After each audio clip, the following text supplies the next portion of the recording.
Hi all, I'm Jay. I'm going to do a quick guide on safe blade construction. There's been a few questions going around on Facebook, so I'm going to show you how I make my blades, and then hopefully that will help you make your own safe blades. First thing is the material that we use.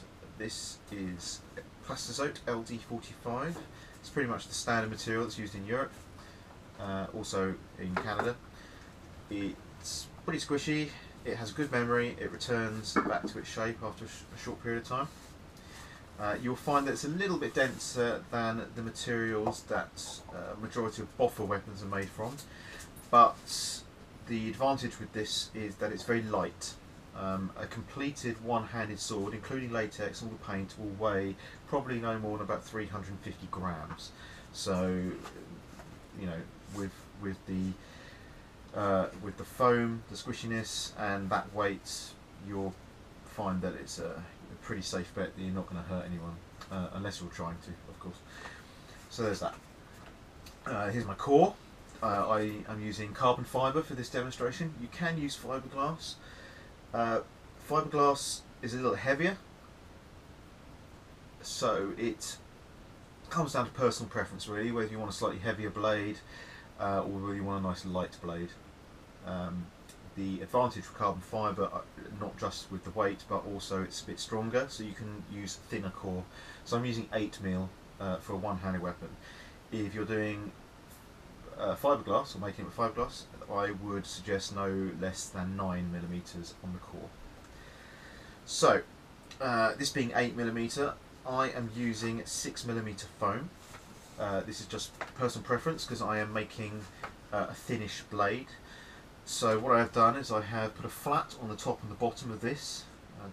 Should be able to see that just about. I'll turn it around. That is so that I've reduced this to 6mm. I mean, it's not essential to do that. You just get a little bump in the middle of the foam if you didn't do that. But the other added advantage of this is because I have this flat, when the foam is glued on the surface, it acts as like a key to prevent any kind of twisting in the foam.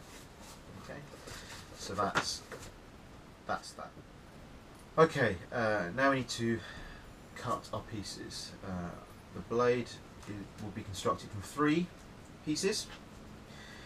This is the blade that we are cutting. This is the Halcyon sword that we're making for Arcane.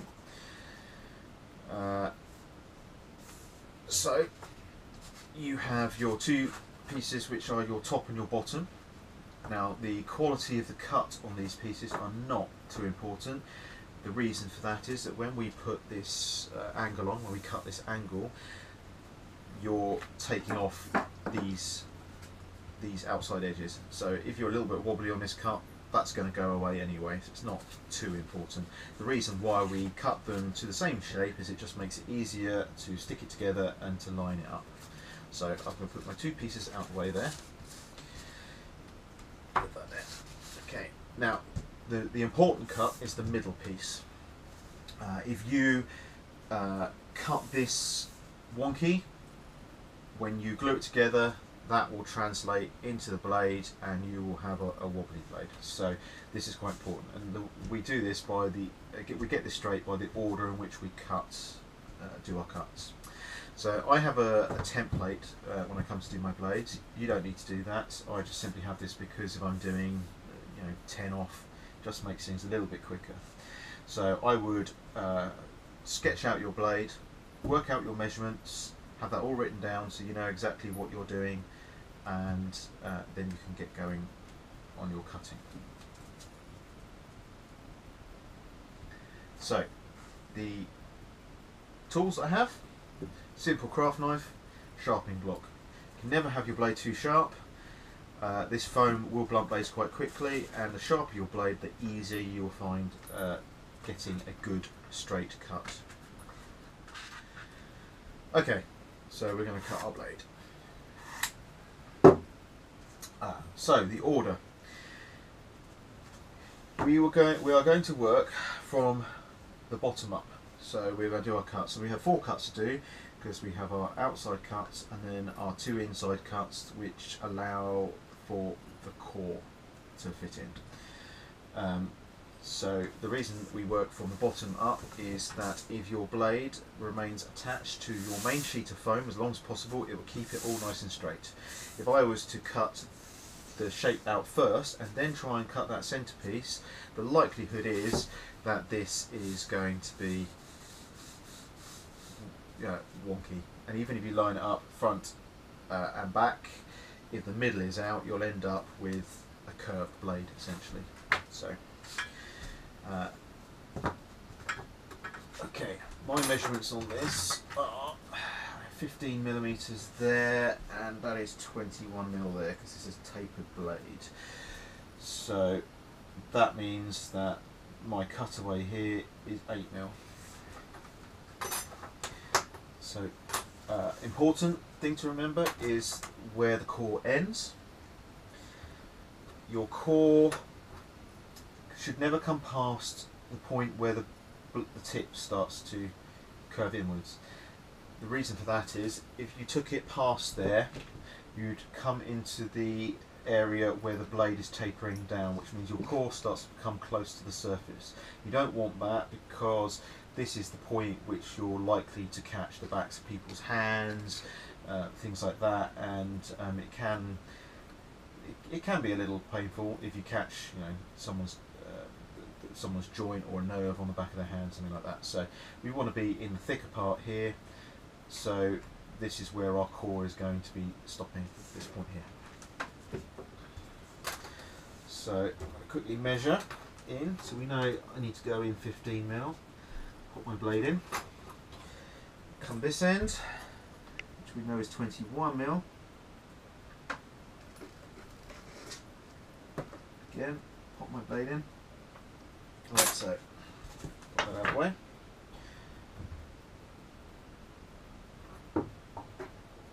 Okay. Line this up. I do it this way, I just find it easier than trying to draw on my lines and then trying to line it all up. I'm now lined up with where I've measured. I'll pop that out. Right, so I'm only coming to here. This is where the curve starts to come around. So like I said, I don't want to go any further than that. So carefully cut my blade. So my blade is nice and sharp, so I'm not fighting the foam. If I'm struggling against the foam, you're going to go out of alignment, you're going to get a bad cut, so sharp blade, very important. And then we stop where I cut in there. So there we go, you see. So this doesn't matter now if this is wobbly because we're moving upwards. I'll just pop that back against there. Okay, now we're going to measure our 8 millimeters.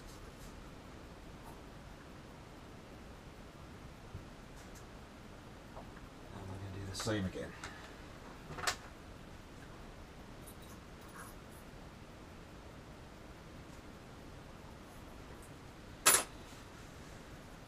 Gently against the edge. Super. Pull them out. Yep, happy.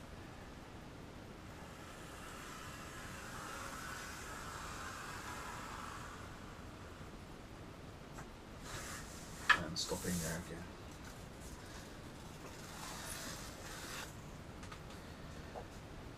Okay, so just gently cut this off and around the corners just a little bit. Just helps prevent any kind of ripping in the foam.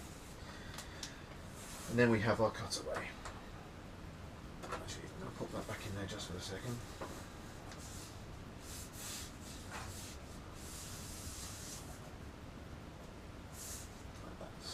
So my core, a thing to remember, I didn't mention earlier, is that you need to round your tip off ever so slightly on the edges.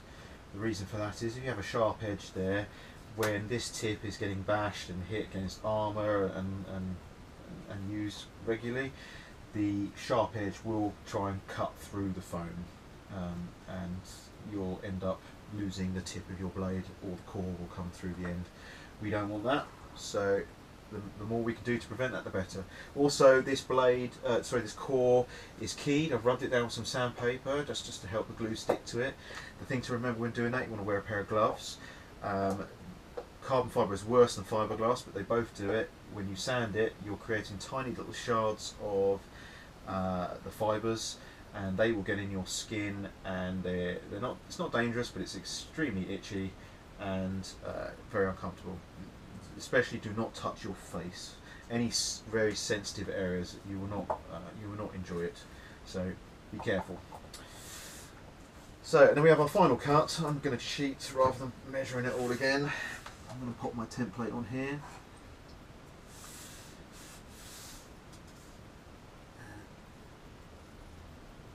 Just line it up nicely. I'm not worried about this bottom edge. I'm only just using it just to make sure that I've got the template in the right place. I can see that I'm lined up there. I'm lined up on my curve on the tip, and that's fine. So we will finish our cut. Try not to push against your ruler, or if you're using a template, too much. That will help you keep it in a line.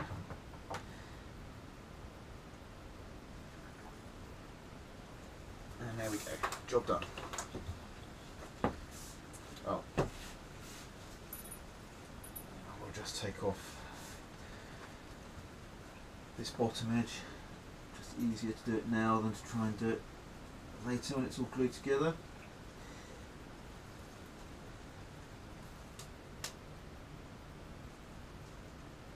Depending on your design, my little cutaway at the bottom here is just to match this design feature on the guard there. So that can go away now. That's scrap. You can use it for detail or whatever, or just throw it away. So there we have our centerpiece. My core should fit in there quite nicely, and if I've done it right, it should be centered and looking fairly straight. It's not too bad. So we put these on now. That should all line up. Perfect. So now comes the fun bit, gluing it together. Okay, so the glue that I'm going to use for this is Dunlop Fix. It's a contact adhesive. You want a rubber-based contact adhesive for doing this. A good quality one you want. Some of the cheaper, not so good quality ones are not so resistant to heat, and also they can crystallize over a period of time, and that can eventually lead to your blade delaminating and coming apart, which is not what you want. A contact adhesives, basically we're going to put the glue on both parts and then put them together. Now, because we are putting the core in here, it complicates things slightly. I am going to show you the way that I think you'll find it easiest, rather than the way that I would normally do it for speed.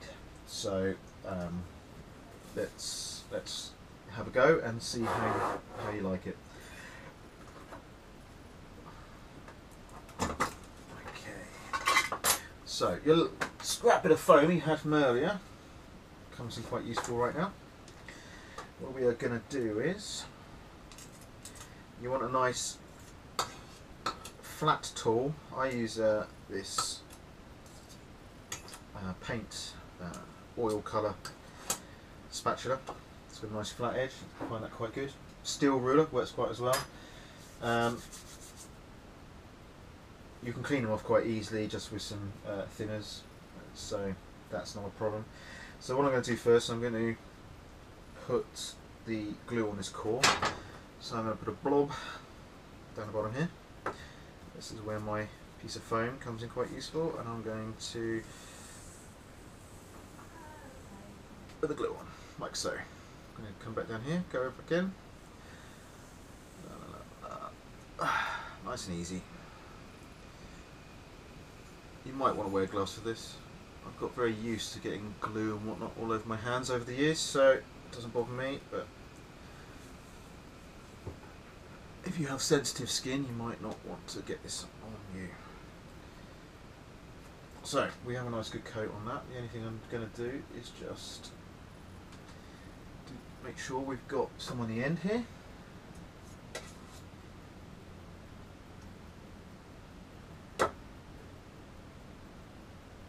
Okay, good.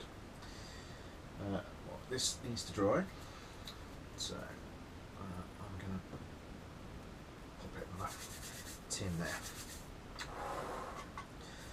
So now we need to get our glue on that inside edge. This is a bit, it's a little bit more fiddly. I would just take your time, be careful, don't use too much glue. You'll just end up getting messy if you use too much glue. So I'm just going to on here glue along.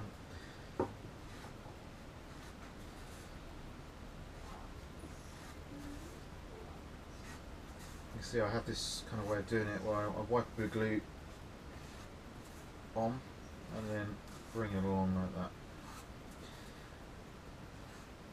It doesn't have to be neat, just needs to have an even coat.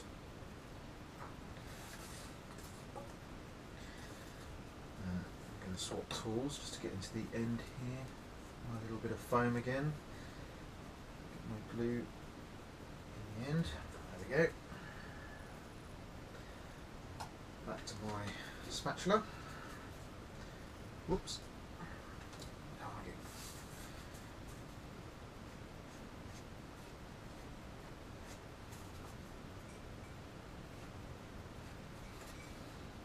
Make sure you're giving it a little scrape so that the glue is also going down into the little bubbles where you've cut the foam. Just helps with the grip, holding it all together.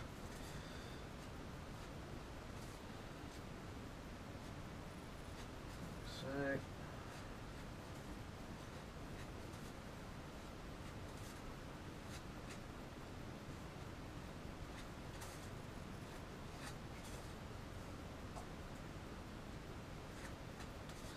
almost there. Okay, done. So we put this down. Be careful, just go nice and slow, don't rush it. When you pop it down, open it out. You don't want those pieces touching together because otherwise they're going to glue together, and that's not what we want. Now, the thing with contact adhesive, you don't want to leave it too long because eventually, if it dries absolutely completely and has none of the solvents in it anymore, it does not glue as well. So we want to get this together while it's still a little bit soft. You probably got about 5 minutes, 5-10 minutes, something like that. Depends on how hot it is as well. It will dry quicker if it's hotter.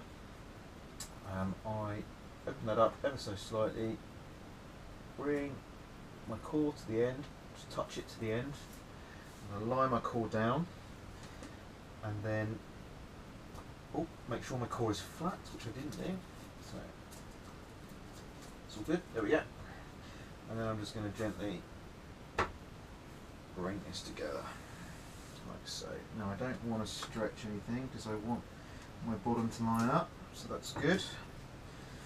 And then once that's together, lined up, just give it a little squeeze, keeping it against the flat of the table.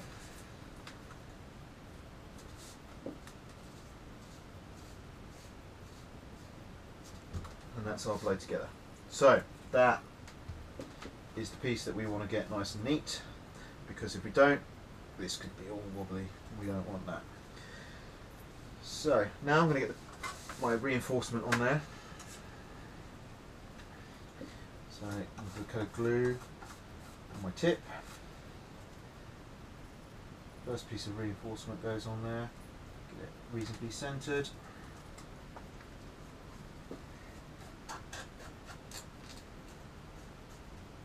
Oops. There we go. And I'm going to get my second piece on there. Like so. A little bit more glue.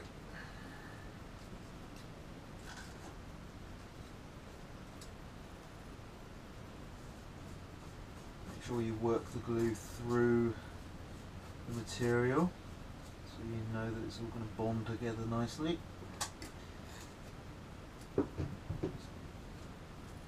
Okay, job done. We're going to leave that for a few minutes just to dry off a little bit before we glue this top piece on. Okay, so now I'm going to start gluing the top and the bottom on. This has a little bit of glue on it from before. It must have been used for something else. I'm not going to worry about that too much for the time being. I'm going to put fresh glue on here because, like I said, this is going to be completely dry by now and probably not going to stick together very well.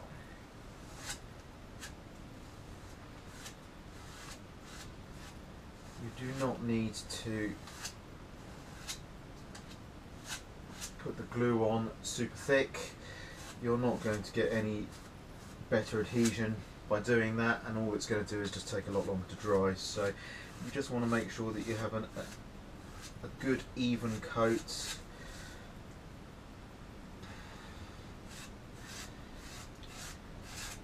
Make sure you cover everything.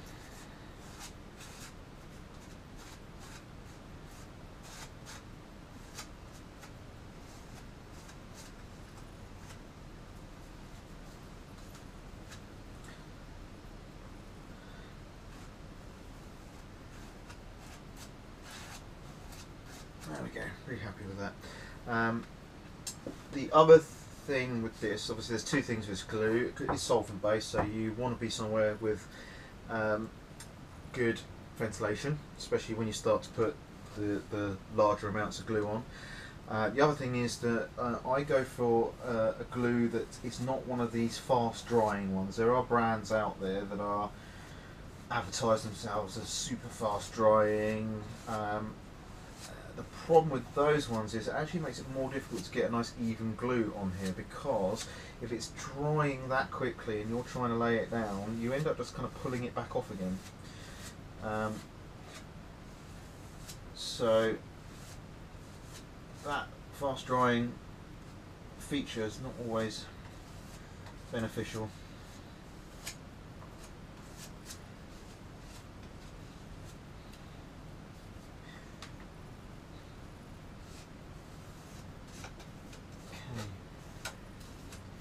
First coat on. Take away any blobby bits, just I like to be neat.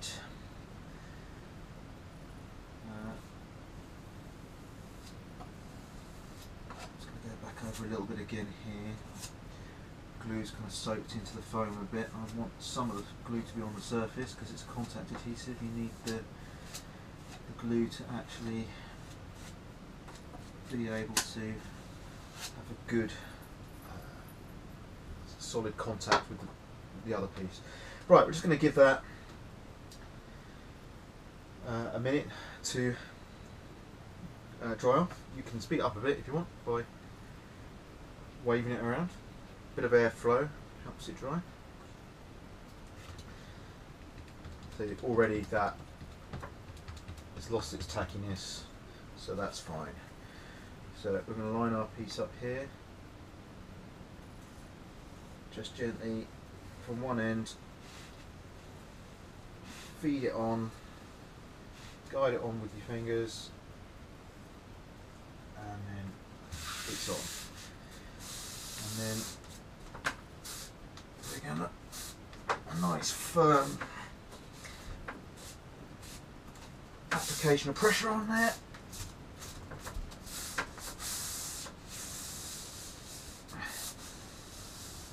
And there we go. The good thing about this being foam is that if there's any air trapped in there, it will just squeeze out. Nice and easy. Right, second side. We do our reinforcement again. You don't want to forget that, that would be bad. There we go.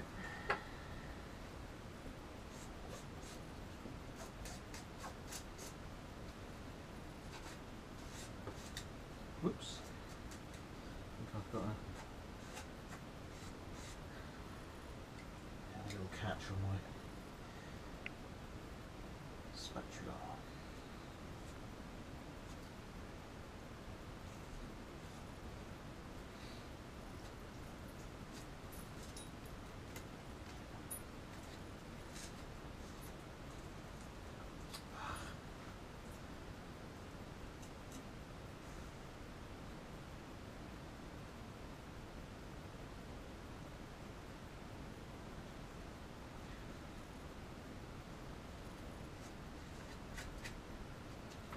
There we go. Right, might as well get the glue on.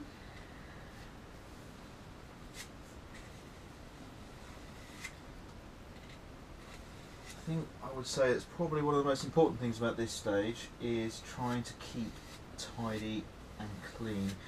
If you start getting too much glue on your fingers and around your work area, the foam will be sticking to you and you won't be able to let go of it, and it will just all get a little bit frustrating. So stay tidy. If you need to clean your hands, stop and clean your hands, do so. Sometimes cleaning your tool can be quite useful because this can get gummed up and that can make things awkward as well. So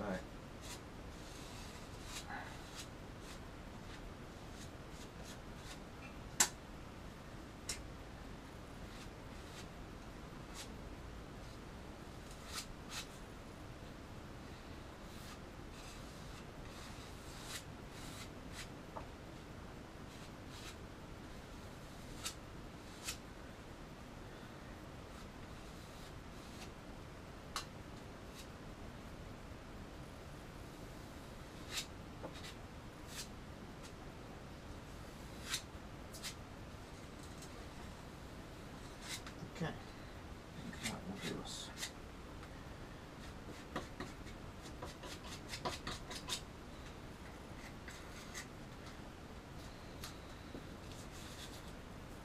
Okay,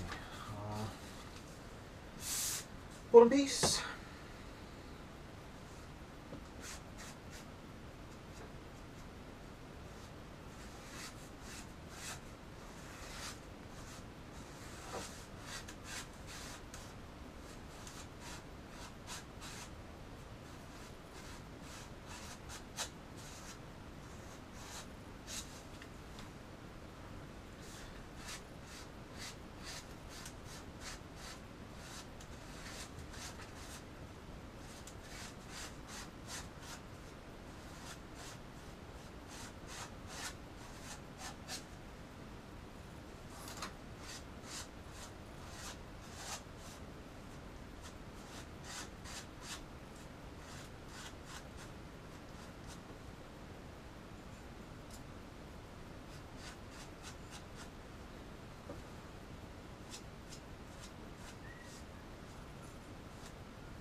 Okay, there we go.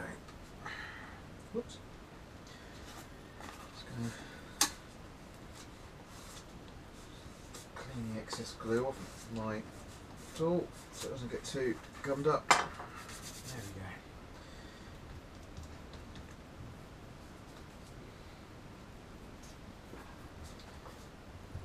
Okay.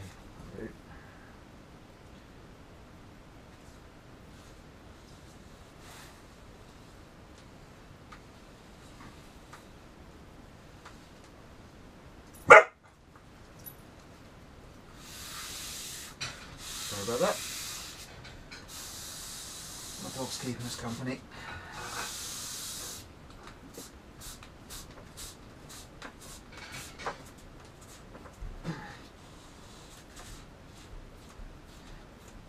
And what I do is I'm making sure that the foam is squished up against the core so that the core is well stuck to the blade.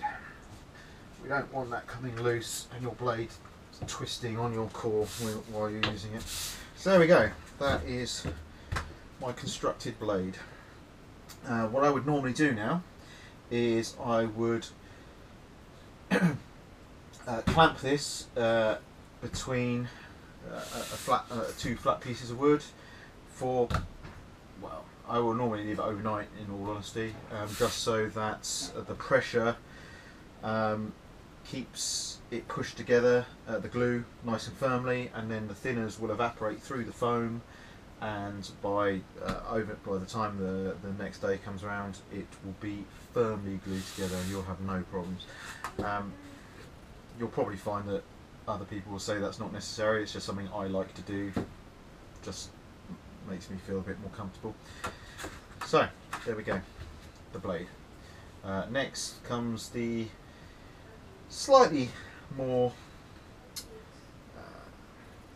difficult bit, which is cutting the edge. So we're going to come back to that in a minute. Okay, the glue's away, lid's on, we don't need that anymore. I've just neatened up the tip here of this blade just to even it up, and we are now ready to cut our edge. So this can get a little bit interesting. I would advise some practicing on some scrap pieces of foam.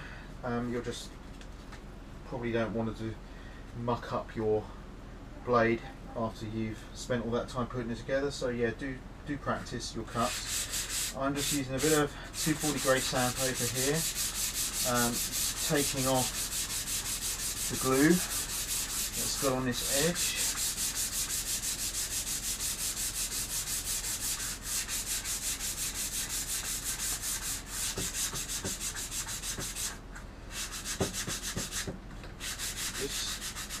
Just makes it a little easier to cut,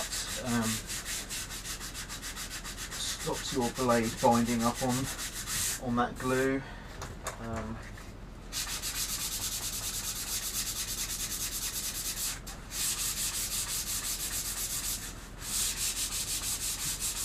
Also helps you see what you're doing a little bit better if the glue doesn't get in the way. There we go.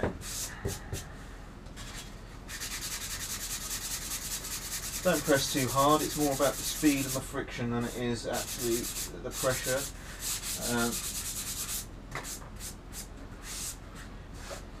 There we go. Okay, I have another blade over here, a little bit longer. This is what we want for doing our edge. Now this one does need to be lovely and sharp, because you're going to be cutting through a much thicker piece of foam now, and you don't want any resistance. The less the resistance you have, the more likely you are to get a nice neat cut. So yeah, that's pretty sharp. Wait for a second. Okay, hang on a moment, I need one of these. Just want to remind myself of the width of the blade. So that's about 16 mil.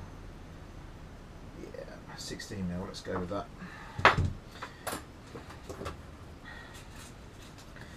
So you need a guide to cut by.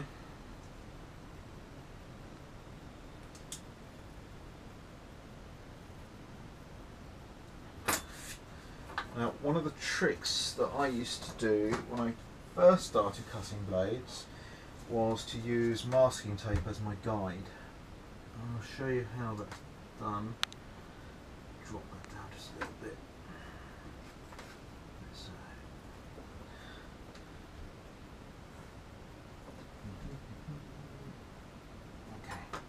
Now, as you can see, this blade here has got the fluting down the centre. Now, if you are not practiced at doing this, I wouldn't try this until you've got a lot better at cutting the blades. The problem with this is that if you cut too deep when you're putting this fluting in, you're going to cut beside the core and you're going to make the whole thing very weak. And potentially it could just twist and split and come apart. So I'm going to do this one without the fluting for the time being, just to show you. Okay, and we have some masking tape. So I'll probably do the one cut in this just so I show you how it's done. What I'm going to do is, where I've measured, I'm going to put the line in down the blade. Now I'm not sure whether you can see that on the camera, because I am in fact using a black biro on black foam. You can get this foam in other colours. It comes in white, it comes in, well, all the colours of the rainbow really. I just used black because it's easier to paint later on when you come to put your latex on it, because you want the base of the base colour before you put any silver or anything on. You want the base to be black. So obviously putting black over something that's already black means that you don't need quite so much pigment in there.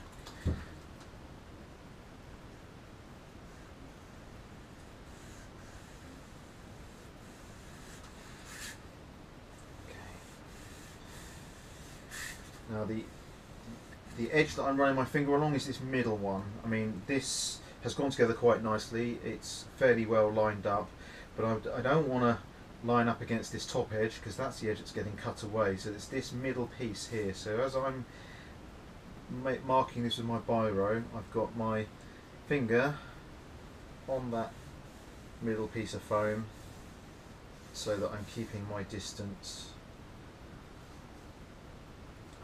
even. Now obviously you could do that. You could do this with a ruler, which you might find easier. I've been doing this long enough that I'm quite comfortable doing it that way, but doing it with a ruler might be easier for you. Right, so I'm going to line up my masking tape to my line.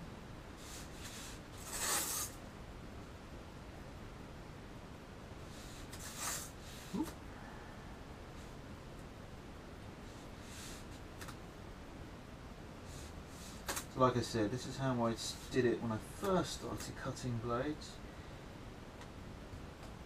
Just makes things just a tad easier. If you get it right, it makes it a tad easier. Now I'm going to put my centre line in down here as well, because I don't want to come to a point on this edge. The problems you will get if you do that is that firstly your latex is not going to want to build up on that edge. Being a liquid, it will want to go where it's much easier for it to go, and you will paint a blade like this and you'll find that your latex along this edge will be so thin that it will wear through in no time at all. So we are going to have about a 2mm edge here.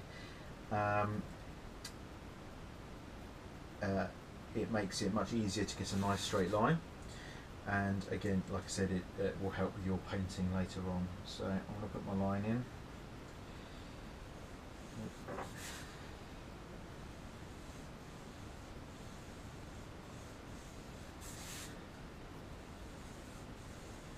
I've always found a biro to be the best thing to mark this foam in.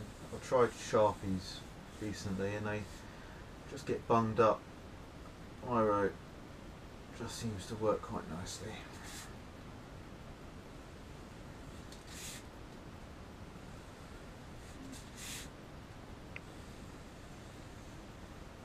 There we go, I have my line on there.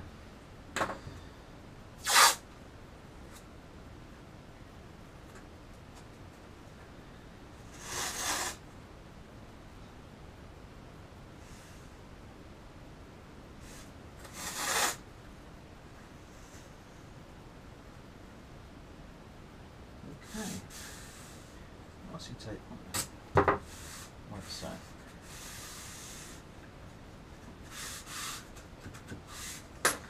Get the ends out of the way just so they don't get in my way when I'm cutting.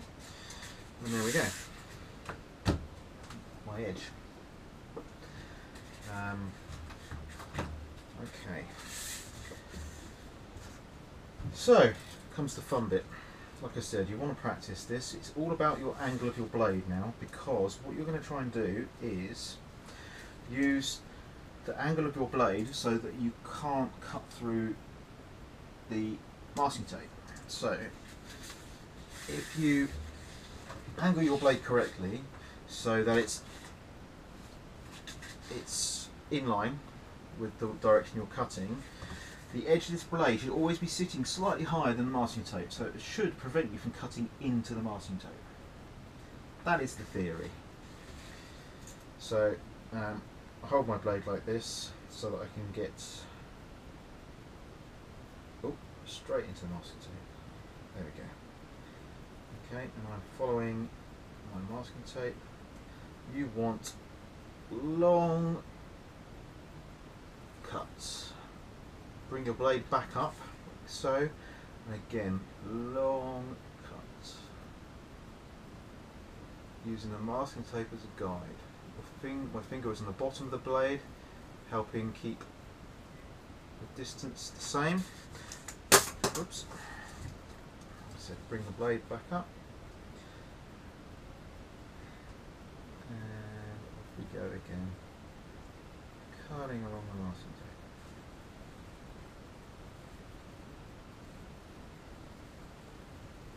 So as you can see, I'm keeping my blade pretty still and guiding the sword rather than the other way around. There we go.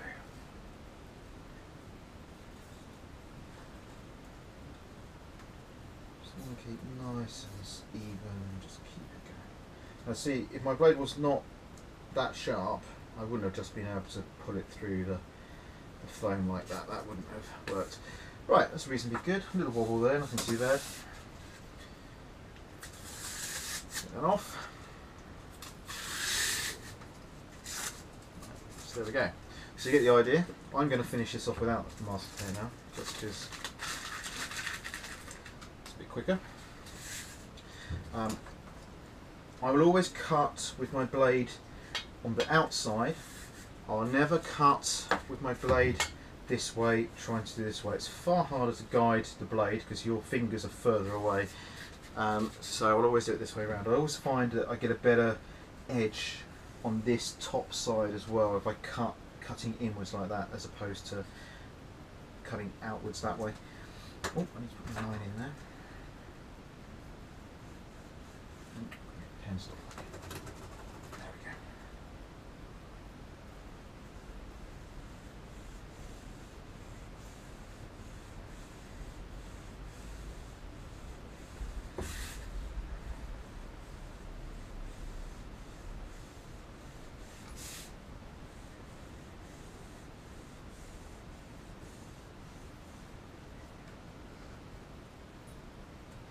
Okay, now when it comes to the tip, we want a little line here.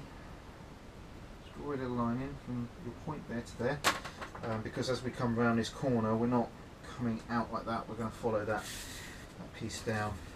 So that's where I.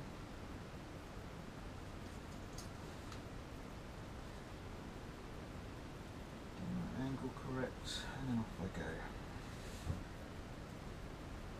Whoops. Wonky straight away. There we go.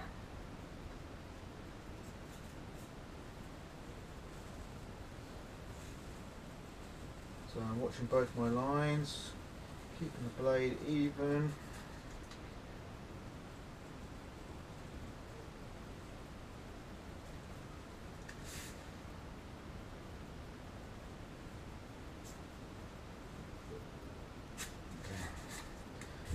A little bit there.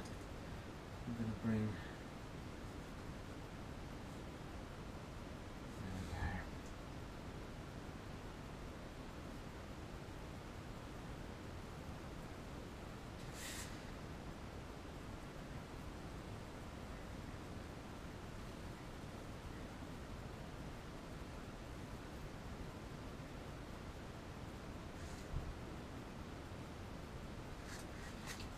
Ta-da.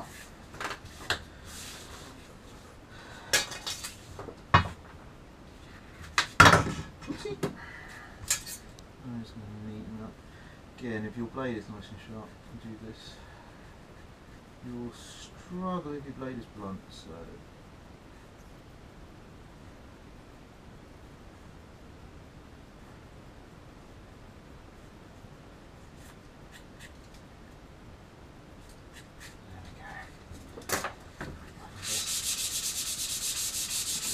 sandpaper, take off those wobbly lines, and there we go. That is the quick and simple guide on how to construct a blade. So obviously you can take a bit longer, making sure that you're getting it all a bit straighter, but yeah, rinse, repeat the other side, and you have a blade. Then it comes down to latexing and painting. So latexing is simple enough. At home you can just paint the latex on. You will want to keep your brush clean. Clean it out with washing up liquid, and always make sure that you are putting the latex on with a damp brush, never a dry brush. You'll minimise the little balls of latex that get created by the brushing technique if you do that. When you do your latexing, try and do single even coats and let it dry.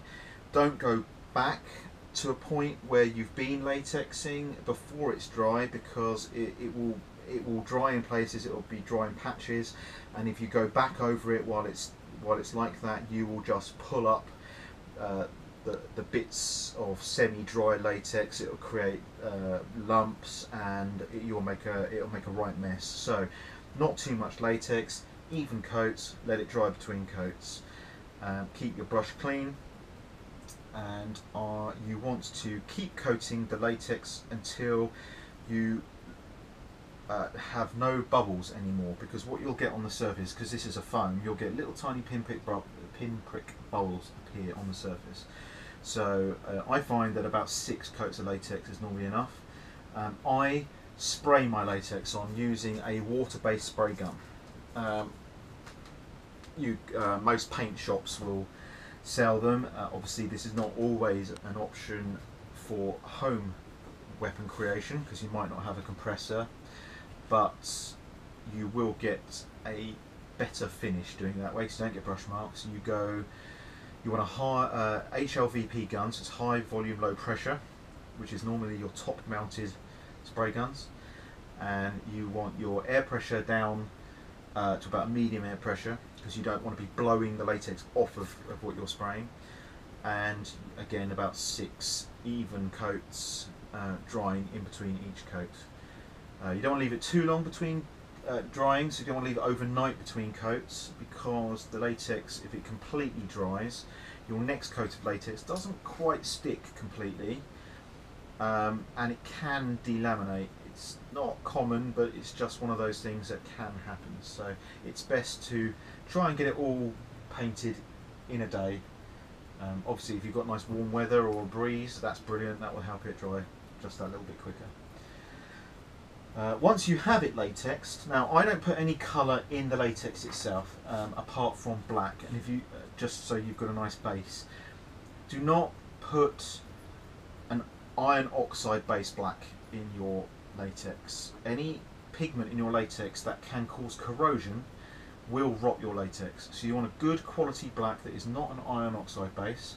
It might not always say, but as long as you're buying a decent acrylic paint, you'll be fine. I will then put my silver over the top of that, so I will take my acrylic or whatever paint you're using. You can actually use solvent based paints, as long as they are a semi-flexible paint.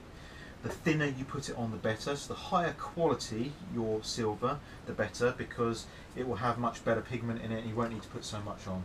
So I will take, so for instance, if we're using acrylic silver, nice good quality acrylic silver, I'll probably put it on with a airbrush. I will add a tiny bit of latex to it, about 10%. Probably won't need any more than that. That just gives it a little bit of flexibility so it doesn't crack. Once you have your silver on, you can do whatever colouring you want with, with some blacks. You can age it, do all those effects, whatever you want to do. Once that's all finished, you want to give it a coat of varnish. Now, the varnish we use here, you can't get in America, unfortunately. It's not legal there. So this is a good alternative. It's not as tough, but it is a pretty good alternative. We have Liquitex varnish, because it's a semi-flexible varnish anyway. It's actually quite good for coating your paints. Satin or a gloss if you want it shiny, that's your preference. You want a couple of reasonable coats on there, not too much. You don't want it running off while you're spraying it, but just a couple of nice coats. That will protect it quite nicely. If you want to as well, you can put your 10% of latex into it as well, just to make it a little bit more flexible. That won't cause any problems. And there you go. That is your basic construction of a blade and some guides on latexing. So I hope that helped. I will possibly do some more guides later on when I get some time going into cutting detail and things like that. But for the time being, it's been fun. Go out, enjoy, go cut some foam.